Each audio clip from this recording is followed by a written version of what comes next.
Hello YouTube and welcome to the second part of my Holy Paladin guide. In this guide I will be mostly covering the spells and buffs that a Holy Paladin brings to a raid, which is pretty much all the stuff you need to know before you enter your raid as a Holy Paladin. Apart from, stat weighting, which I covered in my last guide, which you can see up in the top of my screen. Now, I'm going to start off with the buffs Holy Paladin brings to himself and to the rest of the people in his raid. I'm going to start off with the most obvious buff that a Holy Paladin brings, as any Paladin does, which is the auras. As a Holy Paladin, you have 5 auras. Devotion aura, Retribution aura, Concentration aura, Resistance aura, and the Crusader aura. These all do very different things. The Devotion aura gives your raid armor.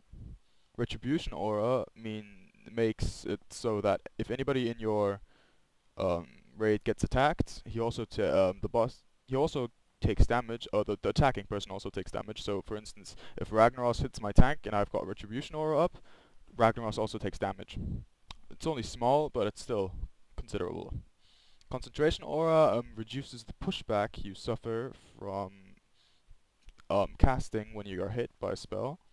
Resistance aura increases, I think, fire, frost, and shadow resistances by 195. And Crusader aura increases your mounted speed by 20%. Now, generally, in most fights, if not all fights, in Firelands, as a Holy Paladin, you'll be using Resistance aura. This is mainly because one of our spells, which is Aura Mastery, and what Aura Mastery does is it causes your concentration aura to make all affected targets immune to silence and interrupt effects, and improves the effect of Devotion, Resistance, and Retribution aura by 100%. Now, in normal language, this means if I have Resistance aura up and I pop Aura Mastery, instead of 195 Shadow, Frost, and Fire resistance, I have 390 Fire, Frost, and Shadow resistance. This is mostly used when there's like big Fire AoE damage coming up, or Shadow AoE damage coming up on any of the Firelands bosses. Next up, we have our seals. As a Holy Paladin, you have the seals that any Paladin spec does. The seal you want to be using, though, is Seal of Insight. With Glyph of Insight, which I can't show you right now because my interface is bugging, Seal of Insight also increases the healing your spells do when it's up. And what it always does is when you use Judgment, Seal of Insight gives you back a percentage of your mana. And if you melee swing with Seal of Insight up, every swing gives you a small percentage of your mana back. Because of this, you want to use Judgment on cooldown. As you can see, if I cast the spell right now, my mana goes down, and I cast Judgment, my mana goes back up by a couple of percentages. Next up, we have our raid-wide buffs. Now, one buff we have is Blessing of Kings. Blessing of Kings increases strength, agility, stamina, and intellect of all party and raid members by 5% and increases all resistances by 97%. Blessing of Might, on the other hand, increases attack power by 10% and restores 326 mana every 5 seconds to everybody in the raid. Blessing of Might gives you essentially the same thing that Battle Shout and Mana Spring Totem do. And Blessing of Kings is the same thing as Mark of the Wild, so you should be watching out for what you buff. If you have a Druid in your group, you just buff Might, otherwise you normally buff Kings.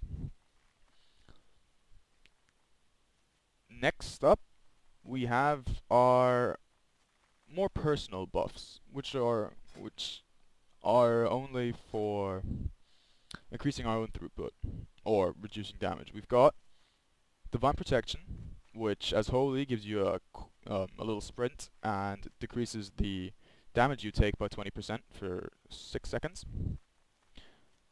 This is more a defensive cooldown or situational cooldown. It's like if you have to move in a fight, you just pop it, and then you can sprint to the side without having to use Holy Radiance. So, next up, it's Holy Radiance. Holy Radiance is a buff you put on yourself, which doesn't actually buff your healing anyway, but it's a hot. Not only is it a hot for you, it's also hot for everybody around you, which means if you put this on yourself, you get a short movement increase, and you heal everybody around you every second. We also have Avenging Wrath, also known as Wings. What Wings do is increase our healing throughput by, I'm not sure, but I think 20%. Let me check this. Oh my god. Increases, yeah, all damage and healing we do by 20% for 20 seconds, which is like our main cooldown. And we have Divine Favor, which increases the haste we have by 20%, and our spell critical chance for 20% for 30 seconds. We have any trinkets you have, for instance, can also be used as a cooldown.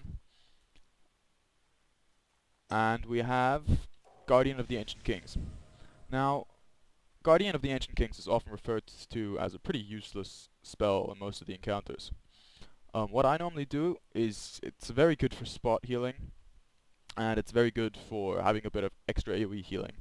What it does is it copies the spell that you do on your target for the exact same amount, and heals everybody around your target for 10% of that spell.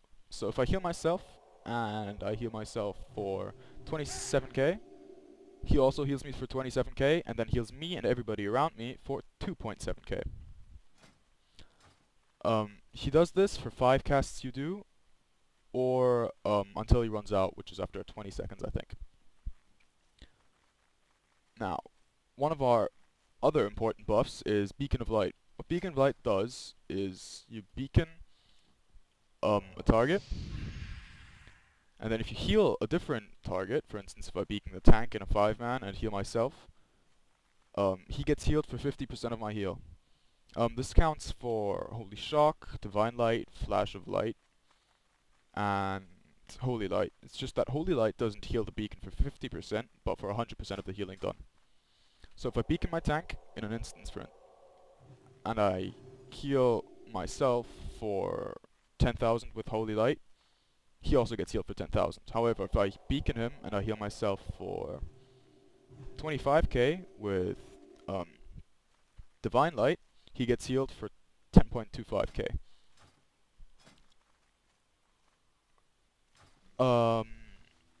Now I think I should move on to our actual healing spells and what they do. I've already covered Holy Radiance as a buff, but it counts as a healing spell as well. Next we have Holy Shock. What Holy Shock does is it heals for a small amount, costs a very small amount of mana, is on a 6-second cooldown, and gives us a charge of Holy Power, which is what you can see right here, the 3 triangles in the middle of my screen. Holy Power stacks up to 3 times, and it can be used up for free heal either in the form of Word of Glory, which is a quick heal that heals 1 target, or Light of Dawn, which is a frontal conal AoE heal, which just looks like this. What Holy Shock also does is if it crits and makes our next Flash of Light instant and reduces the cast time of our next Divine Light or Holy Light by a considerable amount. So if I crit with a Holy Shock, I get Infusion of Light, then I have a 0.6 second Divine Light or an free instant Flash of Light. Next up, we have Holy Light. Holy Light is our spam spell. During low damage phases on any encounter, you want to spam Holy Light, because it costs basically no mana and heals for a pretty low amount, but it's very efficient when you're like saving mana for something else. Then we also have Divine Light. Divine Light is on the same cast time as Holy Light, just that it costs a lot more mana, but also heals for a lot more. This is a spell you'll be using during high damage phases on single targets, or if you want to spot heal somebody quickly. Our last heal is Flash of Light. Flash of Light is our quickest heal, but it costs a lot and heals for a bit more than Holy Light and a bit less than Divine Light. You want to avoid using this as much as possible in a raging situation, because if you cast too many of them, your mana drops very quickly. Our last spell that is really important for raiding is Divine Plea. Now what Divine Plea does is when you glyph it, it restores 19% of your mana over 6 seconds. This is not 19% of your base mana, but it's 19% of your total mana. What this means is that if I have a proc that increases my mana, for instance, Power Torrent of your weapon, I can just pop my Intellect Trinket, and then I have a 136k mana pool. And you can ask your priests also to use his mana, and you can have all kinds of intellect procs up. You make your mana pool as high as you possibly can, and then you pop Divine Plea. What this means is that if you have like a mana pool of 160,000, that restores 20% of that as mana over 6 seconds, which means it's a very, very, very good healing mana regeneration spell. So, but it has to be used wisely to be good, because if you use it for the entire time that it's up, it nerfs you to healing you've done for 50%, and that really isn't so good. So you mostly use it when there's not as much damage going on, and you have all the intellect procs aligned, which means instead of when you have 110,000 mana, you want to use it when you have 160,000 mana, because it just scales so well. And then after your intellect procs are done, you've got a lot more mana back than you usually have. Now, that was all I had to say, considering the buffs and the heals that a Holy Paladin has for other people. And I hope this was helpful, and I hope you tune into my next part of my Holy Paladin guide, which will be a bit more practical inside a raiding or an instance situation itself, showing how everything goes practically, and it will probably be most likely a commentary of something I've recorded before. So tune in for that, and rate, comment, and subscribe to this video.